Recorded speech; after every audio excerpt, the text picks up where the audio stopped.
Oh my gosh, we have Brian Tyler Cohen, the world famous, joining today. I don't do guests, so this is like a very special moment, and I'm so grateful to have you on. BTC is needs no introduction, really, but thank you for being such a great friend to me and shaman in my YouTube journey. Of Um, course. Well, you're kicking ass, and your channel is growing really fast, and it's well deserved. So Thank you.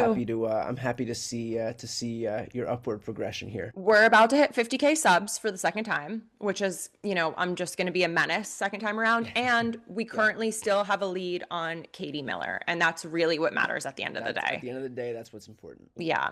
So, obviously, so much happening. We're both in LA. We know the state of the world awful, and in particular, what's happening in Minneapolis, and really what just happened with Don Lemon and the journalists that Yeah. were detained.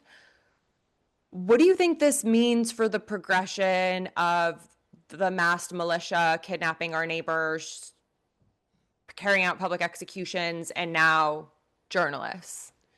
Yeah, look, I think that it's clear the Trump administration is going to continue to move forward on this path, and they'll face, setbacks and obstacles, and we've seen that with Minnesota, and I'm sure that we're going to talk about that in a beat as well. But the administration is not like, these are people who don't admit fault. This is an administration that already faced blowback as it relates to like weaponizing government with Adam Schiff, Letitia James, James Comey, Tim Walz, Jacob Fry. Now they've arrested Don Lemon, and so they're gonna lean forward. Like this is not a bug. This is a feature of this administration. It doesn't get better with these people, especially when you have a White House whose entire MO, whose entire North Star is that you never admit fault.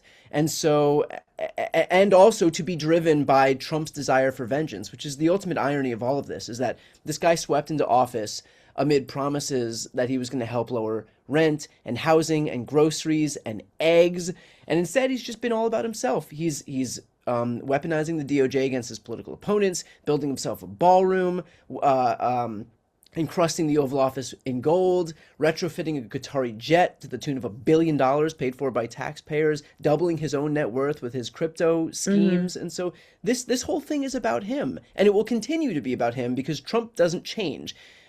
No matter how many times we hear legacy media complain that he's got a new tone, or this time's going to be different, or whatever bullshit excuse they put forward, this guy does not change. He is who he is, and the saying, when somebody shows you who they are, believe them. Yes, 100% every single time. And like, I mean, unfortunately for us, we knew I love being right. Would have really liked to be wrong about Yeah. Trump and what was going to play out this year. And we know that we haven't seen the worst of it yet. I mean, should we talk also a little bit about the most recent Epstein files drop? Because what the hell, that's crazy. Like, I don't even know where to begin. And it's also like, how is this not a bigger conversation in the public eye right now? Because that shit's disturbing. So there were a few parts that were just wild. The first is Todd Blanche, the Deputy Attorney General, which, by the way, I think it's funny that now Pam Bondi has been sidelined and Todd Blanche is the one doing cleanup, in very much Funny. the same way that Greg Bovino has been sidelined in Minnesota, and so they have to bring in Tom Homan. Hammy Homan. the the first thing that we heard from Todd Blanche is, I know that we had 6 million files, but we're gonna just release 3 million files and we're gonna call it a day. So we're never gonna see the full breadth of the Epstein files. First of all, we're like a month and a half out from when they were due, and we got less than 1% of the files released up to this point.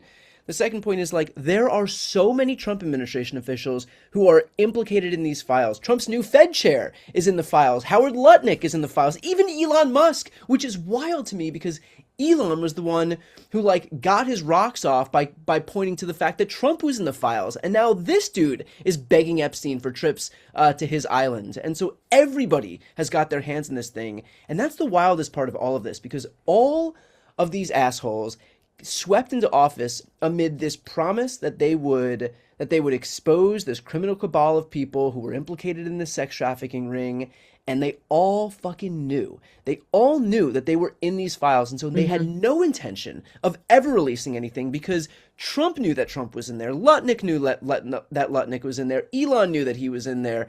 Like all of these people were well aware that they were implicated in these files, and they used it as a pretext to get people to vote for them, knowing full well that it was never going to happen, that it was never going to see the light of day. And here we are, like starting to see them big drop yesterday, trickle out, and like it's Yeah. still like this. Our president is like objectively a pedophile and a rapist. Like this should be. I mean, we knew that, but like it should be a bigger story than it is. It seems. Well, look, I think that it's been there's something working against all of this, which is Trump abides by the Steve Bannon model of flooding the zone with shit. And so it's difficult sometimes to just have a conversation focused on solely one thing when Mhm. you also have threats to annex annex Greenland or Canada or Panama or Colombia or Cuba or whatever country he's on this week. It's different. It's difficult when you've got this secret police force marching through the streets in Minnesota or in Maine. So this is all by design. Like the Trump administration knows full well that they can do a million different things to distract everybody so that we're not talking about something that's particularly damaging. But I do think that the left more broadly deserves credit in making sure that this thing gets in front of as many eyes as possible.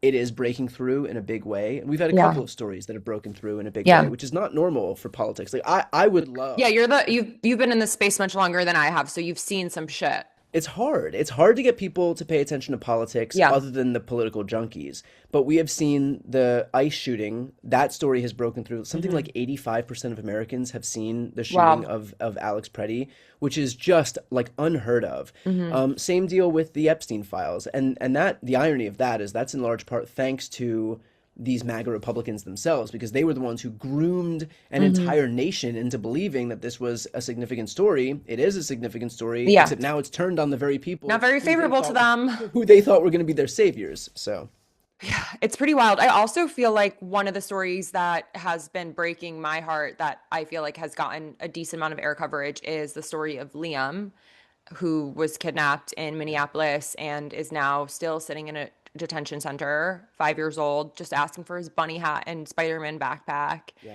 And that has been pretty jarring, I think, for yeah. any human to sit with. It is. I mean, seeing the image of that kid, there's not a parent in this country, especially of a young kid, that can't see that and whose heart doesn't break, or who can't see their own kid in that scenario. I mean, this kid, like you said, like a Spider-Man backpack and a bunny hat. I mean, just insane.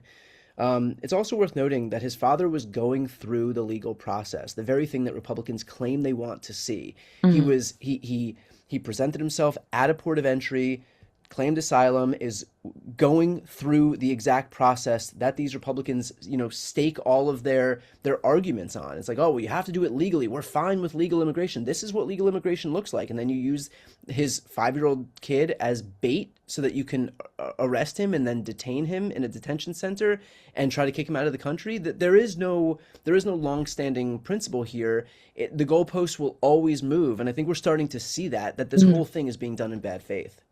I agree. And what do you think, like, what are some messages that we obviously need to keep talking about the Epstein files? We obviously need to keep talking about the ICE terror in Yeah. Minneapolis. What are some other things that you think, like, as creators, as people who are sharing and watching these videos?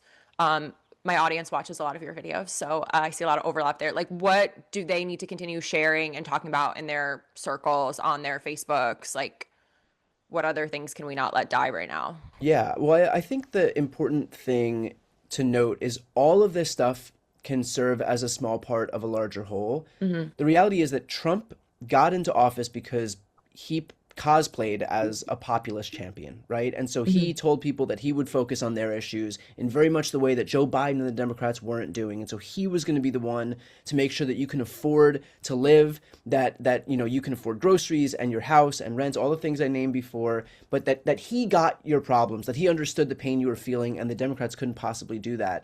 And we're seeing where Trump's priorities are. We're Yeah. seeing that his priorities are just terrorizing communities with ICE. Hmm. We're seeing that his priorities countries are detaining like little kids and people who are just working hard and frankly doing the jobs that Americans aren't willing to do. We're seeing that their focus is on covering up the Epstein files. None of those things are his promise being fulfilled, and none of those things help Americans.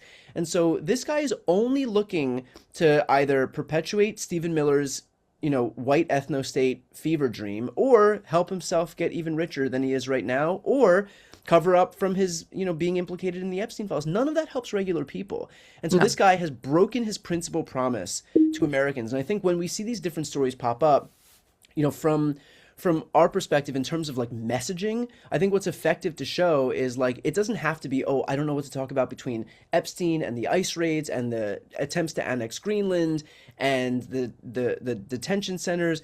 You can talk about all of it because all of it is a testament to the fact that he has broken his promise to Americans. He's not focused on regular people. He's just focused on all of these things that not only don't help us, but make our lives more difficult, make things more expensive, passing bills that cut healthcare, that cut food assistance, refusing to extend ACA subsidies, engaging in these trade wars that make everything more expensive, food, groceries, housing, clothing, electronics. And so as we head toward a midterm cycle where of course he's going to lie to his audience, I think it's incumbent on us to show all the things that he's doing, and all of it together is proof that he is not working to make Americans' lives any better. Yeah. No, he's every move is just to enrich his own life and the life of his billionaire donors. Like, and people just want healthcare. Right. Yeah. Well, Brian, thank you so much for your time today. Anything you want to close with? Any like final rallying cries to the people? Because I know, speaking on behalf of myself, I'm in a perpetual state of overwhelm, and I know that's kind of the point. So trying to like step back, be in community when I can, so that way we can keep doing this work.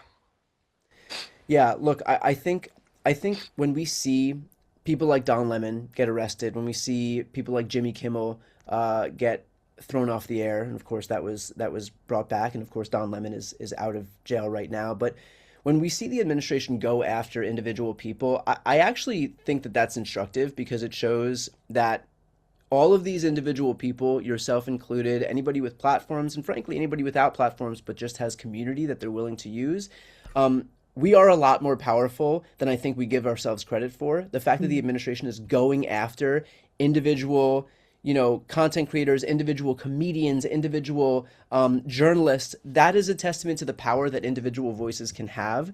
And they know that. And they're really scared of them. And they're really scared of us. And I think that they have shown that they can own media companies, major mainstream media companies. They can own tech CEOs, they can own universities and law firms and foreign leaders and foreign countries, but they can't own independent media and they can't own regular people. And that has been like the thorn in their side for the entirety of this second Trump term.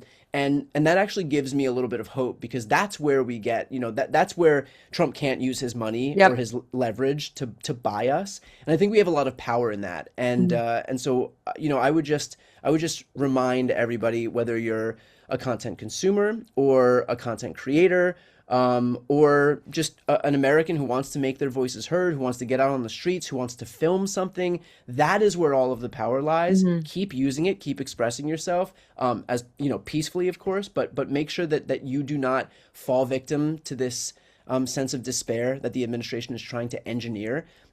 Because the reality is that we have a ton of power. We have been the very thing that's kind of caused Trump's undoing thus far, and I think that should be, if nothing else, kind of a message to redouble our efforts as we head toward this midterm cycle. So brilliantly said. Thank you.